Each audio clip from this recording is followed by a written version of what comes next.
with the success, and rest in peace to the great Amy Winehouse and the work you did there, and at this juncture, I ask you this all the time, so I want to make sure I ask you because we are on a radio station about the music. Yeah. And you've just had a recent release with Ray, and you've done amazing things with Bruno Mars, and like I said, Amy Winehouse, so many things. Where's the new music? The new music. Well, I actually started writing this book. I'm going to be totally honest. I don't think I've told anyone this. This is a good place. I only started this book because I was like, I'm going to make an album, and I'm going to have it be like covers of my favorite songs in the 90s, from Aaliyah to Blackberry Molasses. And you know what I should do? I should write a book about my time in the 90s, because that'll give context to things, so people would go like, well, who the fuck are you to cover Aaliyah 1 in a Million, and like to give some context to our friendship and our relationship in the book. And then I started getting the book, and I got so into the book that it just ate up all my time. And maybe it's because I've been making music for a long time, and this was a new thing that was exciting. And also I had to interview hundreds of people. So the album was like, what's weird is I only wrote this book to justify an album, and now I've wrote the whole book, and now I need to finish the album. But I've been working on music this whole time, and working with people that I love. Some people from the era who made brilliant records I love, like Chad from the Neptunes and Just Blaze, and a lot of newer producers. But music is coming soon. And did the book help you remember?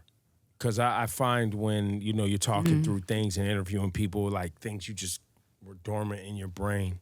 There's just tons of shit that you were like, oh, shit. Of course. I remember it's like people reminded me of like incredible stories and fucking embarrassing stories. And the great thing about music is like hearing a song, trying to remember shit from 30 years ago with all the drugs and alcohol and whatever I did to my body, like, is impossible. But music, like, is this trigger, because unlike a picture or something, music lives in your body. You heard it.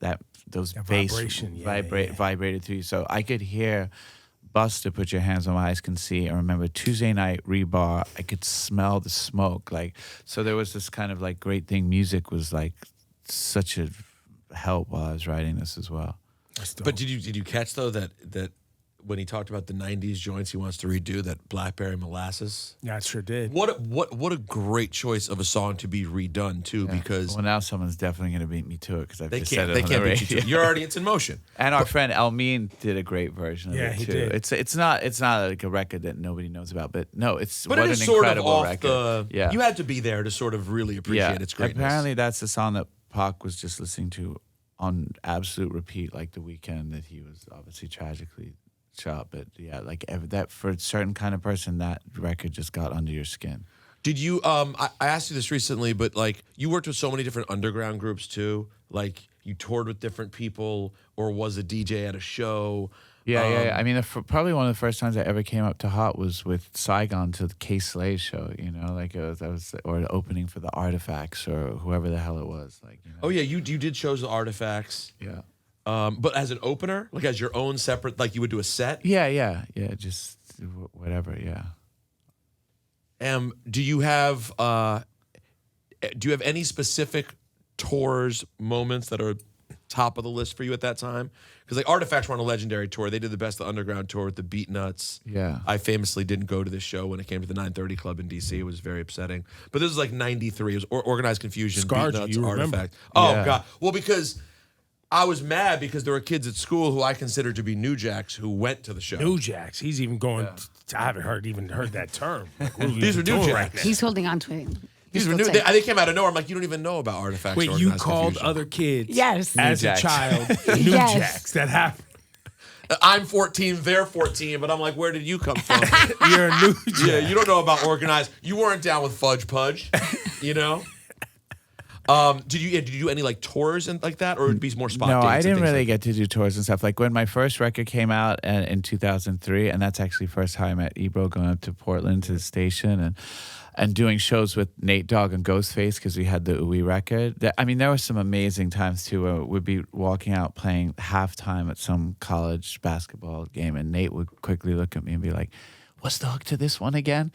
I'd be like, ooh wee, you know, he'd be like, yo, don't take it personally too. I forget the lyrics to the Dre one sometimes. I just wrote so many songs. And I was like, you really did. Like, if anybody's allowed to forget the lyrics, like, or be like, what fucking platinum hook am I singing tonight? Did you guys do a lot of shows together for that? We did quite a lot of shows. We probably did like the promo run that you do like a month. And, like I got dropped by my label Elektra like 2 weeks after the album came out. So like at some point I remember like getting Ghostface a ticket on like my mileage account to like go do shows and stuff, but it was worth it.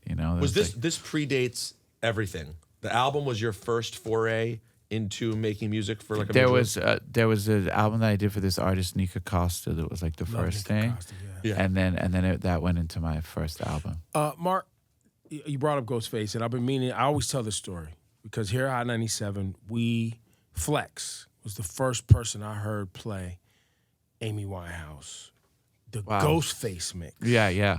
So I'm No Good existed.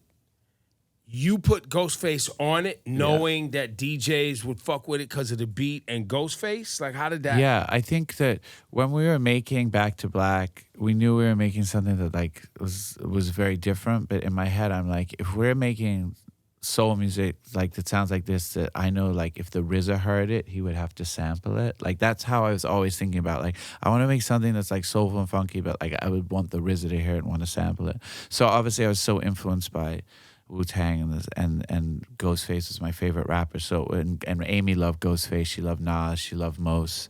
So we went and we asked Ghost to jump on it, and it did. It just made a lot of sense, that bam bam bam bam bam bam bam. It's such a Ghost thing. So he heard it, he jumped on it, and then he did his own version of it for More Fish. Right, for More Fish. But that was amazing. Like I still. But that was that, and in my brain, through the Hot 97 lens, that's Amy Winehouse entering the United States. Yeah, it was. That's the moment. Yeah, and I remember her very first show at Joe's Pub. I was there. Remember, and Jay-Z was there, Nas was there. There was this thing, and it was back in the days, it's so crazy to think of, where like a record that came out in England might not come out here for another 6 months. Like everybody was going there, like, who's this new girl from England? The album had been out, but it wasn't even out in the US yet.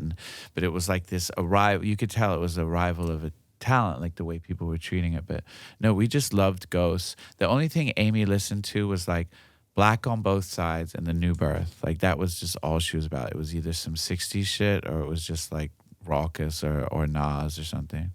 When she did Me and Mr. Jones, was Nas aware that this was happening, or he heard it like the whole world?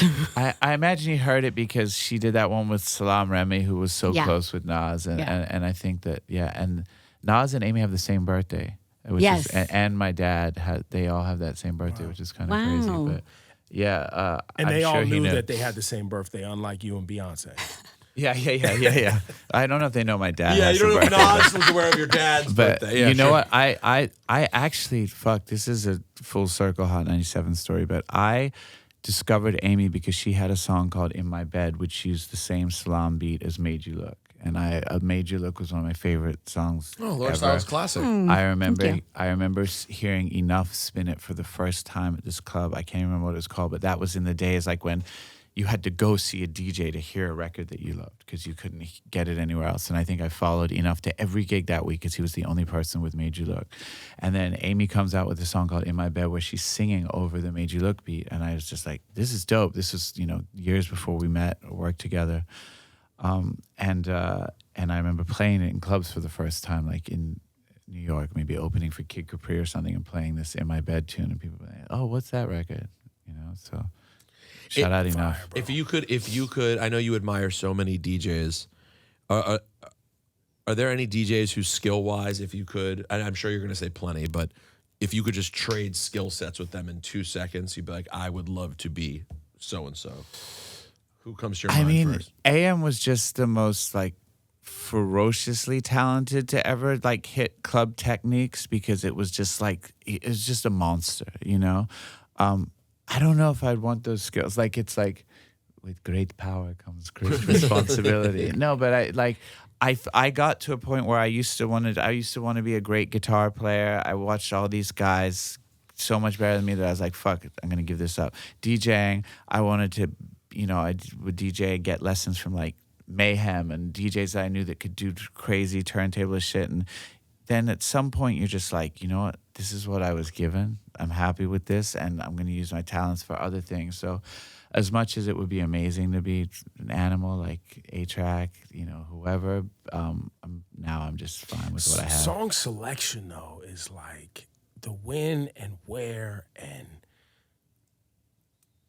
just being in key, dropping shit clean for the clubs. Listen, it's always fun to watch somebody who can like rock some doubles, and I've had so much fun watching Flex, just the way he'd tear up vinyl and doubles in the club and just still keep the floor going. Enough as well, but that just wasn't for me. I don't know. But if you had an hour, if there's an hour for a party to be killed, yeah. Is it Kid Capri? He's kind of the go-to that a lot of people would say is Capri. Yeah. Is there one person that you're like, this 1 hour, this is who I would say is the most lethal? Riz. I absolutely love Riz. Flex, Stretch, Capri. Enough. It's hard for me to pick one. Yeah. And also there's so many great young DJs just tearing shit up as well. So not to take anything away. Like I saw DJ with Mel DeBarge last night. He was killing it. Yeah. What club were you in? I was DJing a party for... Does New York have clubs? I guess that's not a thing. Brooklyn has clubs. I mean, New York definitely has clubs, but Brooklyn is where the spot, fun shit is, where I've been DJing. But last night I just did a party. It was Fashion Week for Aloe, the yoga brand. Yeah. Yeah. Are you happy with the scene in New York today? And is there something you would like to see? I'm so old, I have no place talking about the scene. Like, I'm sure there is and stuff, and I love tapping in when it's time. And one thing about this book is I've just been playing vinyl again and playing all the old shit and playing at clubs like Gabriella's in Brooklyn. And I mean, there's so many great places, and there's all these young DJs that weren't even alive when 93 Till Infinity came out that are like playing it and doing their version, and they have hits now from that era that we didn't even play, like it's like album cuts from Total that like go off in the club. So that's so interesting to me to see. But there's a scene I'm just like two babies. Yeah, like my wife, I've been with her for 5 years. She's never known this side when I was like DJ coming home at 4 a.m. So now that I'm doing this occasionally and like crawl into bed and she's like turns around, she's like, man, I fucking married a DJ. I didn't really plan for this. So it's like, it's right, definitely you a different really part. outside. Yeah, she's like, but I'm up at 6 with the kids and that's what it is. There it is. You know what? This is completely unrelated, but just since hip hop nerds are sitting here, I had the two most basic hip hop realizations of all time this week. It amazes me that like 30 years in, I can be like, how have I been? I know this one, the first one's embarrassing. Okay. I'm honestly embarrassed to say it, but whatever. I really never quite realized what Fife was saying when he said, I never let a statue tell me how nice I am. Oh, yeah. It just happened this week, by the way. On the radio. I heard you talk about it. What is it again? What is the line? That it's a Grammy. That I just never thought that he's saying this. I never let a statue tell me how nice. I didn't cross my mind. I never understood it. I was like, never tell the statue. What is it? I don't know. Yeah. And what's the other one? And the other one is 93 Till Infinity. Yeah. I was playing videos for Maya the other day, and I just wanted to put on like good vibes for her to like, give me a second where she can watch something and I don't mind, and it's good music. 93 Till Infinity comes on. Yeah. It just crossed my mind that record, they all rap on every verse. Oh, they all rap. Wow. It's so crazy that 4 rappers are passing the mic on every verse. Yeah. Right. You just don't. When is that ever done? And they have chorus and then come back and just keep going, all 4 of them. Yeah. It's pretty wild. And it's regarded as one of the greatest records and of it's all one of time. the greatest records of all Blows my time. mind. As a kid from the Bay. Blows my mind. Well, it's gotten bigger and bigger. That song has gotten bigger and bigger. And then I feel like Mac Miller ran with his whole brand being 92 Till Infinity, which made it even bigger somehow. It's just like that song just keeps getting bigger. I was going to call the book 93 Till Infinity, but like I felt like that was a little like you said, like it sounded like a Bay Area coming of age story. Like just because that was the year that like Ryan Coogler's first movie or something, I was like, this is not my story. But I'm having a book release party next week, and I got Souls to perform. Did you think they were like the quintessential? They were just kind of quintessential. I just think, like you said, there's so many incredible songs in that era that one just seems to grow and be timeless. I remember going to see Tribe De La Busta and Soul's 93 New Year's Eve at the Palladium and thinking like, whoa, it's going to be so weird when they perform it because it won't be 93 anymore. And now it's 22 years later and I'm playing and it still can be the biggest record of the night. So it's amazing. 32 music. years later, by the way. 32 years later. That's crazy. You just lost 10 years.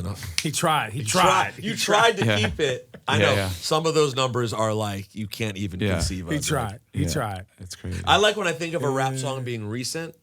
Like, I'll be like, because I don't DJ out very much. So if I DJ out now, I'll be like, I'm going to play something that's more recent. And I'm like, this is from 03. Yeah, Take Care. This yeah. is It's great. When I started DJing, like playing a Michael Jackson disco record in 93, like that felt so old. Now that like Soldier Boy is older than that to now. Equivalent. Like that's kind of crazy. So crazy. Night People next week. Night People next week. Go get the Mark Ronson book, man. Order on Amazon right now. You can order it wherever. I ordered mine months ago. When's it come? Can you find? Do you know what day these will arrive when you pre-order a book? I don't know if I've ever pre-ordered a book before. I think hopefully it comes out the day of the release. All right. Well, let's talk to Jeff Bezos about that. Congrats, dude. Thank you. Thanks so much for having me. Yeah, exciting. Ronson! Hey.